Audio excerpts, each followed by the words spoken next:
Hungry and weak, refugees from the drought-stricken areas of south-central Somalia arrive in the capital, Mogadishu. They will set up their camps anywhere they can find space, but there are no facilities here, and the city has few resources to provide assistance for the displaced. This 26-year-old man, who declined to give his name, arrived at the Badbado camp from the Bakul region. The area was one of the first to fall into famine. He was hoping to get help in Mogadishu, but so far, he says, he has received very little. There's no food. We are given dry food, but it's not enough. We were given one plastic bag. We use that one plastic bag and we sleep on the floor. While aid agencies are lining up to help, the lack of security is making it too difficult for them to distribute food.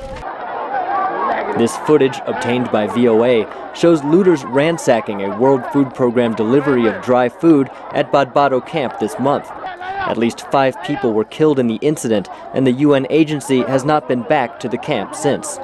WFP spokesperson Susanna Nickel says delivering food is not a simple task. It's not a case of just dumping food. I mean, you can't just dump it. You have to target the people who need it. It's a very challenging environment. The security situation is by no means safe. So you have to try and ensure as best you can in the safest manner for people who are actually getting the food as well, those who need it, to be able to have control systems and to be reaching people through your partners in an organized fashion. At this feeding center, Badbado's camp's residents receive a simple bowl of rice each day. Much of the food is being provided by local organizations as well as Islamic aid groups. Because of their religious affiliation, they have more access than Western groups. Dr. Iftikhar Mohammed is the director of Islamic Relief in Somalia. He says Western aid agencies should work more closely with those who are actually on the ground.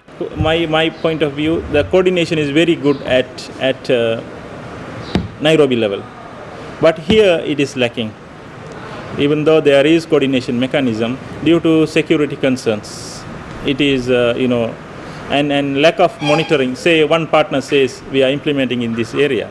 What is the mechanism to see whether it is the reality?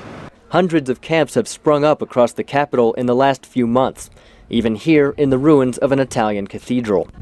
Many of the children are sick, and the families have had no contact with any aid agencies. Hawa arrived here 20 days ago with her 5 children. They have had little food. Her youngest child is dying of measles. For the sake of God, we're just waiting for assistance from you, the international community. There's no other place we're expecting help from.